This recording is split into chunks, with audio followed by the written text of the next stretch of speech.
کھائیے۔ ایک یہ کویسچن کیا تھا اوجڑی کھانے کی کیا شرعی حیثیت ہے۔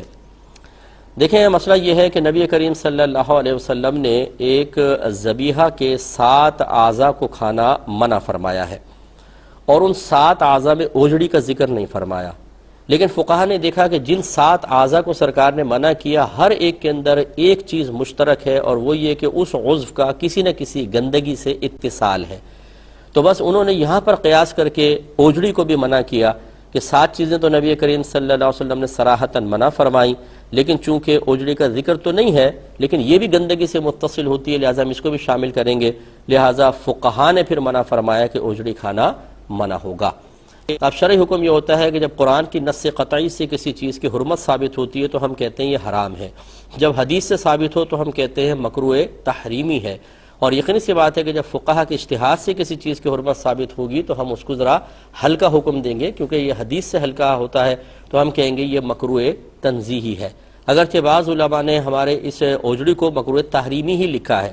اس کی وجہ غالباً پھر یہ ہے کہ انہوں نے قیاساً نہیں بلکہ دلالت النص سے ثابت فرمایا، اس سے پھر اس کا حکم قیاس سے قوی ہوتا ہے۔ لیکن یہاں ایک مسئلہ یہ ہے کہ اب اوجڑی بہت ہی زیادہ کھائی جا رہی ہے۔ میں خود لاہور میں دوران تعلیم طالب علمی وہاں رہا ہوں، اور وہاں میں نے دیکھا صبح ناشتے ہوتے ہیں، بڑے بڑے تھال لے کے بیٹھے ہوتے ہیں، اس میں اوجڑی بھی ہوتی ہے اور ایک دو نہیں ہزاروں افراد ڈیلی کھا رہے ہوتے ہیں۔ اس کے علاوہ بھی میرا چونکہ میں ایک عوامی آدمی ہوں، میں کویسچنز کرتا رہتا ہوں، لوگوں سے معلوم ہوتا ہے کہ بہت سارے لوگ اپنے گھروں میں اوجڑیاں کھا رہے ہیں، تو یہ بہت زیادہ عام ہو چکی ہے۔ فقہا جس چیز کو قیاساً اجتہاداً منع فرمائیں، جب وہ لوگوں میں بہت زیادہ عام ہوتی ہے تو اکثر فقہا کا پھر یہی معاملہ ہوتا ہے کہ وہ اپنی رائے کو واپس لے کر حکم کو ہلکا کر دیتے ہیں۔ اب چونکہ یہ بہت زیادہ اس میں عموم بلوہ نظر آتا ہے، لہٰذا ہم تو اس کے مکروہ تنزیہی ہونے کے قائل ہیں، یعنی ہم یہ کہتے ہیں کہ اوجڑی کھانا مناسب نہیں ہے، شریعت کو ناپسند ہے اتصال گندگی کی وجہ سے، لیکن اگر کوئی کھائے گا تو گناہ گار نہیں ہوگا۔ لیکن اگر کچھ حضرات مکروہ تحریمی والے قول پہ عمل پیرا ہونا چاہیں تو بالکل ہو سکتے ہیں، وہ کرنا چاہیں کر لیں، لیکن اکثر ہوتا یہی ہے، اور یہ ہی ایک مفتی کی شان ہوتی ہے اور صلاحیت افتاء رکھنے والے کی شان ہے کہ وہ صرف لوگوں کو سخت مسئلے نہ بتائے بلکہ عرف کی تبدیلی، لوگوں کے عادات اطوار کی تبدیلی کی وجہ سے احکام میں تبدیلی لے کر آئے۔ اور میں بطور نظیر صرف سمجھانے کے لیے عرض کر دیتا ہوں کہ اعلی حضرت امام اہل سنت اسپرٹ کو ناپاک اور نجاست غلیظہ، پیشاب کی مثل ناپاک قرار دیتے تھے، لیکن جب آپ سے کویسچن ہوا کہ ایک رنگ باہر سے آیا جس کو پڑیا کا رنگ کہتے تھے، اس میں کنفرم وہ لوگوں نے کہا کہ جی اسپرٹ ملی ہوئی ہے اور اب لوگ اس سے کپڑے رنگ رہے ہیں، تو اس کے بارے میں کیا حکم شرع ہوگا؟ تو وہ اعلی حضرت کے جو اسپرٹ کو پیشاب کی مثل نجاست غلیظہ اور ناپاک قرار دیتے تھے، آپ نے اس کے بارے میں جواز کا حکم دیا اور بنیاد بنایا عموم بلوہ کو، کہ آپ نے فرمایا کہ اگرچہ ہمارے نزدیک ایسا حکم ہے لیکن اب چونکہ ہم نے سنا ہے کہ زیادہ یہ عام ہے، اس میں عموم بلوہ ہے، لہٰذا اب فقیر یہ پسند نہیں کرتا کہ اپنی ذاتی رائے سے کثیر مسلمانوں کو گناہ گار قرار دے اور ان کی نمازوں کی بربادی کا سامان کرے، لہٰذا نظر فقیر میں حکم جواز ہے۔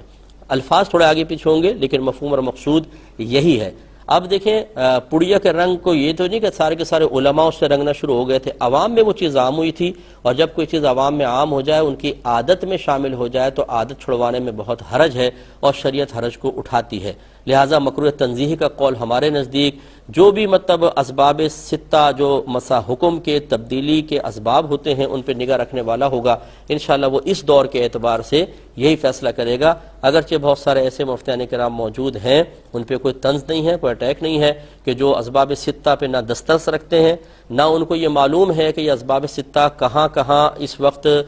ان کی وجہ سے تبدیلیاں نظر آ رہی ہیں، بس وہ جیسا کتابوں میں لکھا ہوتا ہے ویسے آگے بیان کرنے کو کافی سمجھتے ہیں، بلکہ ہم جیسے اگر کوئی فرد ہے جو ان چیزوں پہ نگاہ رکھ کر اور مزاج شرع کو بنیاد بنا کر کوئی رعایت دینے بھی لگے تو وہ ہم پر اٹیک کرنا شروع کر دیتے ہیں۔ ان سے ایسے کسی فرد سے گزارش ہے کہ میں ایک طالب علم کی حیثیت سے اور آپ ایک عالم کی حیثیت سے تشریف فرما ہوئیے گا اور میرے کچھ بچکانہ سوالات کے جوابات دے دیں تو فقیر مطلب ساری زندگی آپ کا احسان مانے گا۔ ایسے حضرات سے میری گزارش ہے مجھے تھوڑا سا موقع دے دیا جائے، تو مجھے امید ہے اللہ کی رحمت سے کہ جب گفتگو ہوگی تو معلوم ہو جائے گا کہ کون صحیح کہہ رہا ہے اور کون غلط کہہ رہا ہے۔ لیکن اس کے باوجود میں پھر وہی عرض کرتا ہوں کہ اگر کوئی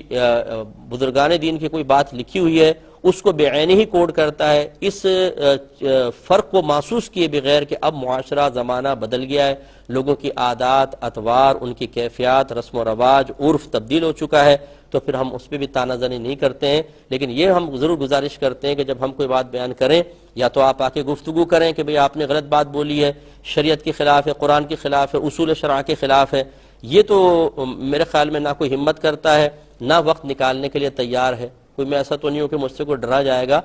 کہنے کا مطلب یہ ہے کہ یا تو بعض تو ہمت نہیں کر پاتے اور بعض وقت نکالنے کے لیے تیار نہیں ہے، لیکن